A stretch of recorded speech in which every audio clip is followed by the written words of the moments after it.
to another video. Today we're watching absurd historical trends that need to come back by BlueJay. Let's go! Yippee!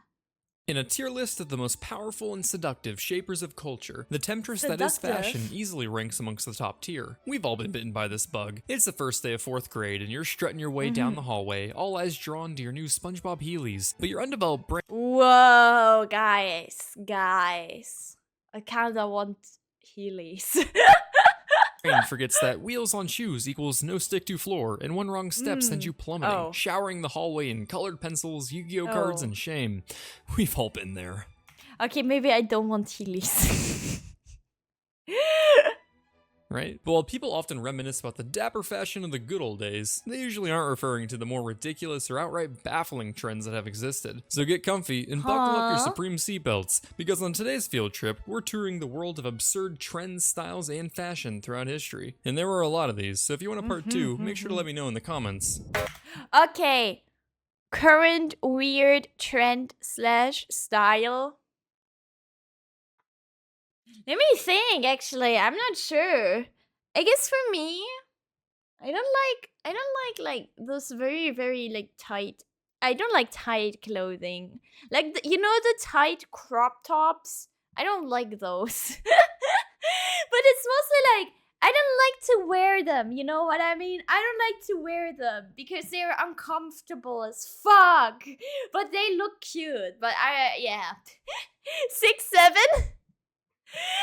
Okay, 6'7" is a silly trend. 6'7" is a silly trend. I really wish capes made a comeback. I'm not sure. Capes are okay. Bam bam ba-dam bam bam bam ba-dam bam bam ba-dam bam bam bam ba-dam bam. Hobbling is the act of strapping together an animal's legs to prevent them from moving too quickly. This practice proved useful throughout history for preventing your horses, donkeys, or a woman from running away. Guys, don't do this, okay? Oh no. Wait, introducing the hobble skirt, a dress designed to obstruct a woman's stride with its tight-fitting hem. Perfect for all your duck waddling appreciation parties. Credit for the skirt— Dude, that's just impractical! was claimed by French designer Paul Poiret, whose design quickly replaced the corset as a staple of high fashion in 1908, leading him to state, "Yes, I freed the bust, but I shackled the legs." It's not entirely— What a thing to say! What a thing to say! clear where Paul allegedly came up with the design. Some say it may have originated from the first woman to fly in an airplane, who tied a rope around her skirt to prevent it from blowing up in the wind. But I have a different theory. Perfection. Obviously, the trend came with certain mobility-related complications, such as crossing a street, or going upstairs, or just, living a life. Things like boarding streetcars became especially difficult, so I guess they're just gonna have to wear something else for daily transit. They just have to be carried up, I guess. But see, I would hate that, because it's tight. I don't like the tight clothing. Easy 10k steps, I mean, I guess, but is it really worth it if the 10k steps are like tiny little steps? Also, I'm just saying, this has a number 68 on it. Oh, or you could just have the city design modified streetcar specifically for hobble skirts. But as everyone my knows, you're not a God! great trend until you've had your fair share of untimely deaths. One woman drowned— Okay. Wait. But as everyone knows, you're not a great trend until you've had your fair share of untimely— Oh my God, you guys. The Tide Pods. The Tide Pods. The Tide Pods and the we saw that. Tide Pods. Nom, nom, nom, nom. Guys, don't eat Tide Pods. Okay, don't do it. deaths. One woman drowned falling off a bridge in New York, while another was killed trying to outrun a loose horse at a racetrack in Paris. No! But don't worry, the onset of World War I saw the decline of the speed limit skirt, with its impractical design not really suiting a wartime atmosphere. Thanks, World War I. You really saved a lot of lives. When you hear the word hermit— Why would he say that? BlueJay!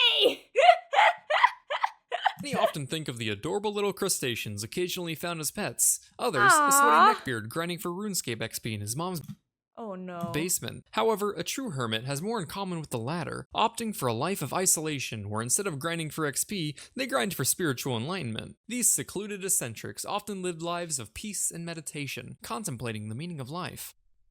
And so naturally, British aristocrats thought they make perfect garden gnomes. Good morning, friendly travelers.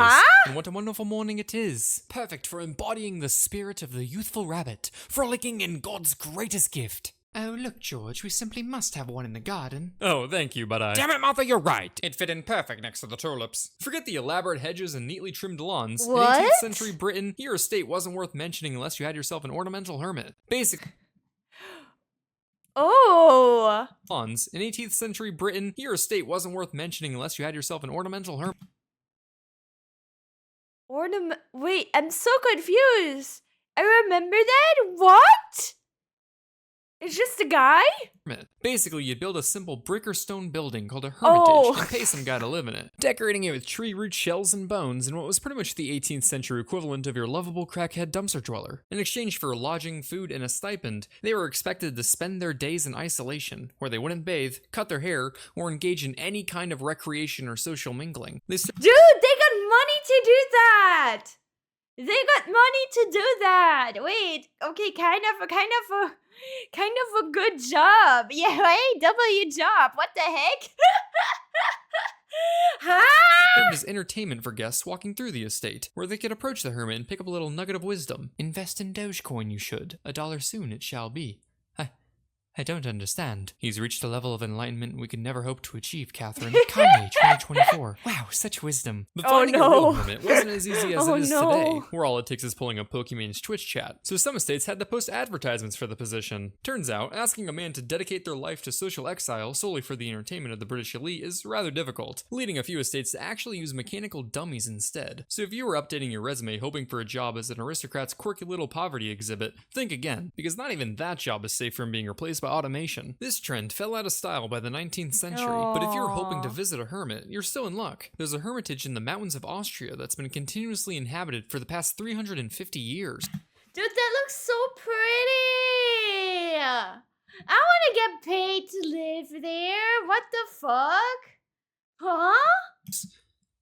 Or if that's too far, you just go to Portland. The American song Yankee Doodle has been sung for hundreds of years and is nearly famous enough to replace the US national anthem, Toxic by Britney Spears. But it turns out the famous lyric about macaroni isn't actually talking about those delightful curvy carb tubes, but a ridiculous 18th century British fashion by the same name. Oh my god. I think we heard this. We learned about this. Yankee Doodle went to town, blah blah blah, pawn a little pony? My Little Pony? He stuck a feather in his head and called it macaroni. Yeah, we learned about curvy carb this. tubes, but a ridiculous 18th century British fashion by the same name, characterized by their outlandishly large wigs, vibrant colors, pointy shoes, unnecessary canes, and tiny hats. Dude, goofy fashion. Goofy fashion. Yeah, the tasting history of macaroni one, right? This eccentric fashion had 18th century Britain looking like if Rockstar made Grand Theft Carriage Aristocrat City. The fashion originated from young men who went gallivanting around Europe on the Grand Tour, essentially the Georgian era equivalent of your typical rich kid gap year abroad for finding themselves. Just like all college Yes, that's exactly what he said, right? aged men, they developed a passion for macaroni while passing through Italy, using the word for its cultural sound to describe anything sophisticated or worldly, such as their new drip. Oh my gosh, James, you look like a whole new man. What do you call this? Oh, this? Just a little thing we picked up passing through good old Italia. I call it macaroni. So ethnic. But while... Okay, it's kind of sad because this sort of thing would never land anymore today. You can't just say shit anymore. You can't just say shit anymore and pretend it's well, I guess you can, but you can't do it on the internet. Brain fish, exactly. Bigger than Mip's wig. I'm not wearing a wig. I'm not wearing a wig. The ultra elite enjoyed how this expensive, over-the-top fashion distinguished themselves from those yucky poor people. Macaronis soon began to fall out of favor. Given their exaggerated and often flamboyant appearance, the term began to refer to excessive fashion and male femininity, which at the time was rather frowned upon. Trust me, they want to be colonized. Gay! Whether or not macaroni...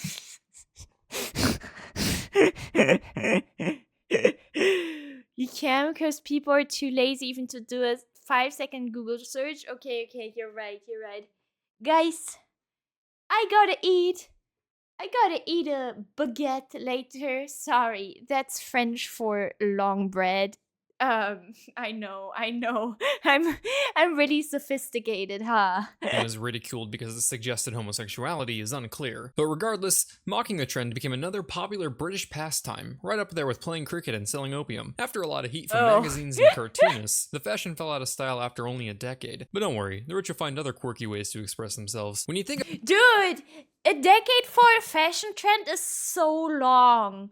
Like, if you compare it to nowadays, I feel like things fall out of fashion within 2 months or something, which I mean, I'm not really into that. I just wear whatever I like to wear.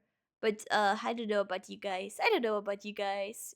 Yeah, fashion would also spread slower, right? Because it wasn't like fast fashion. Of history's manliest sex symbols, there are probably quite a few individuals who come to mind. No, not me, stop it. King Henry VIII, especially in his youth, could be considered one such individual, and he wasn't really subtle about it. To highlight his fertility, Henry VIII was particularly fond of wearing a codpiece. We saw that too, you guys, if you remember, the cock piece. A flap or pouch protruding from a man's trousers, kind of like a genital birdhouse. While he didn't start the fashion trend that became popular during the 15th century, he's— I don't know how to feel about this, you guys. Like, the genital birdhouse. Wait. Well, he didn't start the caca. Oh, we need to bring it back. Do we?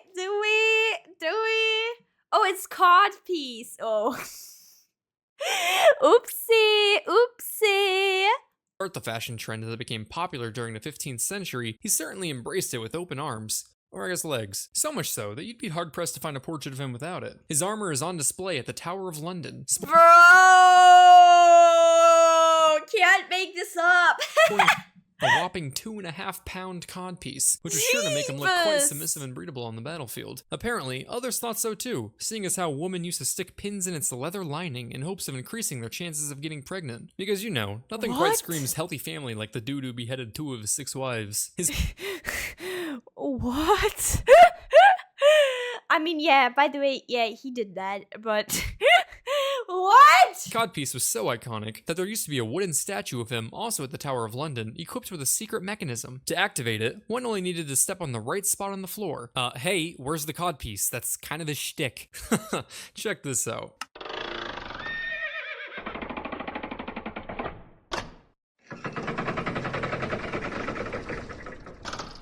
Wow! You've done it again, Tom. The fashion blossomed in Europe until the 16th century, coming in many shapes and sizes. And each time you think it couldn't get crazier, Google Images steps in to prove you wrong. Dude, the freaking, I don't know. Ew, why is there a face? Why is there a face on it? Wait. Listen. Okay. The shape is interesting, first of all. If there's like some sort of pattern, okay, I get it, right? But the face? Many shapes and sizes. And each time you think it couldn't get crazier, Google Images steps... Ew, there's like breathing holes. in to prove you wrong. I'm particularly fond of the German codpieces. I don't know what they were going for with this one, but... Of course it's German! Of course it's German! Are you kidding me? Are you kidding me? To me, it looks looks like a weird Harry Potter and the Sorcerer's Stone fan fiction. You know, the one where Voldemort attaches himself to Professor Quirrell's other head. Avada Kedavra. So while it may seem like the fads of today are as stupid as they come, clearly history has had its fair share of trendy... Wait. So while it may seem like the fads of today... This kind of dated the video, I'm not gonna lie. Wait, how old is this video? How old is this video? 4 years, yeah, that checks out. Nobody cares about fidget spinners anymore. Sadly, may I say. I never got to try out a fidget spinner. I don't know. Back then, when they first came out, I was like, those things are stupid. Those things are so stupid. But now, I want a fidget spinner. But there's like other fidget toys, right? There's other fidget toys. And then this sort of fashion, I mean, we don't even need to talk about this, right? Socks and sandals are timeless. I think so too. Yeah, they're German staple, right? I think socks and sandals are still a thing. Oh. Put it on throne. Fidget spinners? I don't know. They are as stupid as they come. Clearly history has had its fair share of trendy hiccups to hopefully give you a little more faith in humanity. Or not. As you look back at... Wait. Oh no, I'm stuck again. Wait a second. Okay, anyway. So, trends. Today's trends. We got furries. We got the mods are really hyped for this one, you guys. The mods are really hyped for this one. We got I saw this is like the most rage bait thing before rage bait was even like a word. And the horse, guys. The horse. Have you guys seen the hobby horsing? Do you guys know what hobby horsing is? Furry bottom left! I'm not a furry.